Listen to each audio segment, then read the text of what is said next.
नमस्कार, मैं कोई बाला बिहारी उपस्थित हूँ फिर से अपने एक नए जबरदस्त और धमाकेदार कप्ते के साथ। नमक हराम ही कहे जाएंगे देश के वो नेता जो तड़पती बिलखती जनता की खिदमत नहीं करते।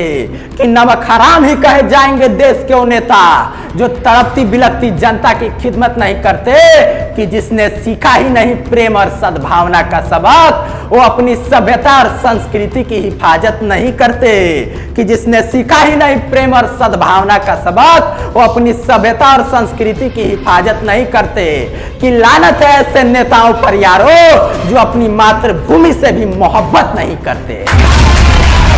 बिहार के मुख्यमंत्री नीतीश कुमार जी, आप बतावे कि आप में और लालू यादव और उनके पुत्रों में क्या अंतर है। आपने सीएए एनआरसी का विरोध किया, राम मंदिर का विरोध किया, 370 धारा का विरोध किया।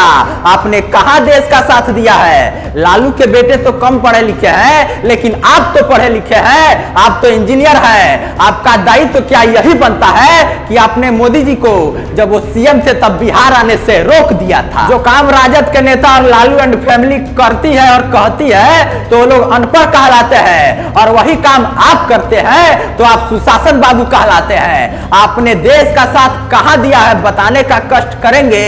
जब आप बीजेपी के किसी भी निर्णय का समर्थन नहीं किए तो फिर आप किस मुंह से बीजेपी का समर्थन लेकर मुख्यमंत्री बनेंगे।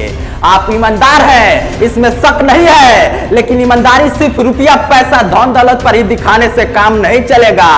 सत्ता के सिंहासन के प्रति भी ईमानदारी होनी चाहिए। आप बताइए कि सिटीजनशिप अमेंडमेंट बिल में क्या बुराई थी, क्या कमी थी कि आपने विरोध किया।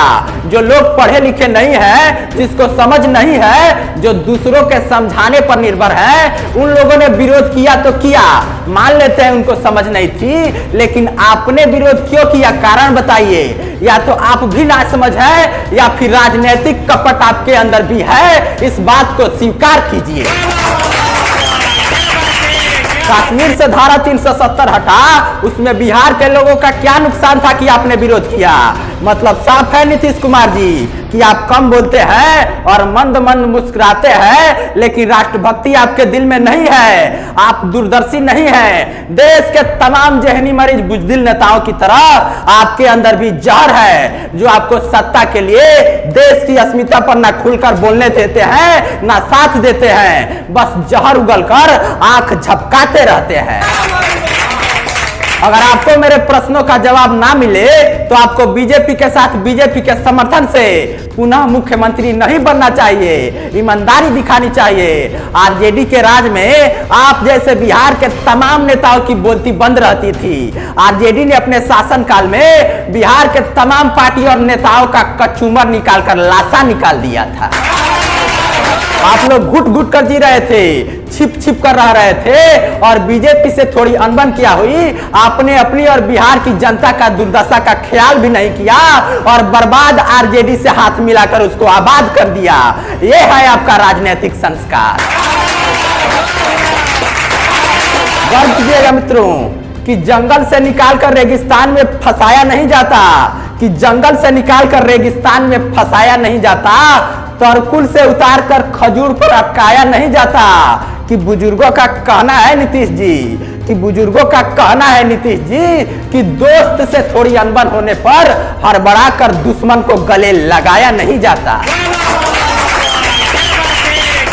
आपने शराबबंदी किया, परिणाम क्या हुआ, हजारों करोड़ों रुपया राजस्व की क्षति हुई और पीने वाले रोज पी रहे हैं। होम डिलीवरी चालू है, हजारों लोग शराब पीने के जुर्म में जेल गए, मुकदमा लड़ रहे हैं। तमाम ऐसे लोग हैं जिन्होंने कई पीढ़ियों से ना दारू पिया, उन लोगों के मुंह में भी पाइप लगाकर आबकारी वाले चेक करते थे।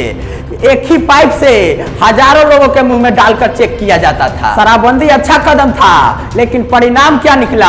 आप 15 साल से रोड बनवा रहे हैं। आपने कभी कोई बयान दिया कि क्यों बिहार में बीए बीएससी बीकॉम में क्यों 6 साल लगता है। आपने हिंदुओं के लिए कहीं शमशान घाट के लिए कहीं जमीन दी है, कब्रिस्तान के लिए तो आपने जमीन मुहैया कराकर बाउंड्री भी करा दिया। ऐसी तमाम ज्वलंत मुद्दे हैं बिहार में जिसका जवाब आपको नहीं मिलेगा। बिना पासपोर्ट और बिना वीजा का कोई भी विदेशी नागरिक हिंदुस्तान की धरती पर क्यों रहेगा? कारण बताइए मुख्यमंत्री नीतीश कुमार जी। और बिहार की धरती पर बिना पासपोर्ट और बिना वीजा का किस अधिकार से रहेगा, यह भी आपको बताना पड़ेगा। याद रखिए, एक समय ऐसा भी आएगा कि 24 से 48 घंटे में सीएए और एनआरसी लागू करके लाउड स्पीकर से अनाउंस करके बिहार की धरती से विदेशियों को खदेड़ दिया जाएगा। और यह सब देखने के लिए भगवान आपको लंबी आयु दें। और एक दिन बिहार हिंदुस्तान के सभी राज्यों से समृद्ध राज्य होगा। यह पाटलिपुत्र की धरती को चाणक्य विष्णुगुप्त ने अपने हाथों से सींचा है। हम पाटलिपुत्र की गरिमा को वापस लाने का प्रयत्न करेंगे और इसी पाटलिपुत्र रूपी बिहार की धरती से एक नए युग का शुरुआत होगा और लालची, कपटी, भ्रष्टाचारी नेताओं का विनाश होगा। कह कीजिएगा मित्रों कि दुश्मनी में ही गुजार देना पूरी जिंदगी, लेकिन कभी जमीर से सौदा मत करना। कि दुश्मनी में ही गुजार देना पूरी जिंदगी, लेकिन कभी जमीर से सौदा मत करना। कि खुद फकीर बनकर हमने दिया है जमाने को हौसला, किसी को दर्द देकर खुद का फायदा मत करना। कि स्वार्थ में जमाना लानत दे सह लेना, कि स्वार्थ में जमाना लानत दे सह लेना। जितना हो सके उतना ही करना, जो पूरा ना हो वो वायदा मत करना। कि नमक हराम ही कहे जाएंगे देश के वो नेता जो तड़पती बिलखती जनता की खिदमत नहीं करते। कि नमक हराम ही कहे जाएंगे देश के वो नेता जो तड़पती बिलखती जनता की खिदमत नहीं करते। कि जिसने सीखा ही नहीं प्रेम और सद्भावना का सबक, वो अपनी सभ्यता और संस्कृति की हिफाजत नहीं करते। कि जिसने सीखा ही नहीं प्रेम और सद्भावना का सबक, वो अपनी सभ्यता और संस्कृति की हिफाजत नहीं करते। कि लानत है ऐसे नेताओं पर यारो जो अपनी मातृभूमि से भी मोहब्बत नहीं करते। कि हम भ्रष्टाचारी नेताओं से, हुक्मरानों से बगावत करते हैं। कि हम भ्रष्टाचारी नेताओं से, हुक्मरानों से बगावत करते हैं। हम गद्दारों से, मक्कारों से अदावत करते हैं। कि हम भ्रष्टाचारी नेताओं से, हुक्मरानों से बगावत करते हैं। हम गद्दारों से, मक्कारों से अदावत करते हैं। ये देश हमारा है, हम जीते हैं वतन के लिए। कि ये देश हमारा है, हम जीते हैं वतन के लिए। सच ये है कि हम हिंदुस्तान से मोहब्बत करते हैं।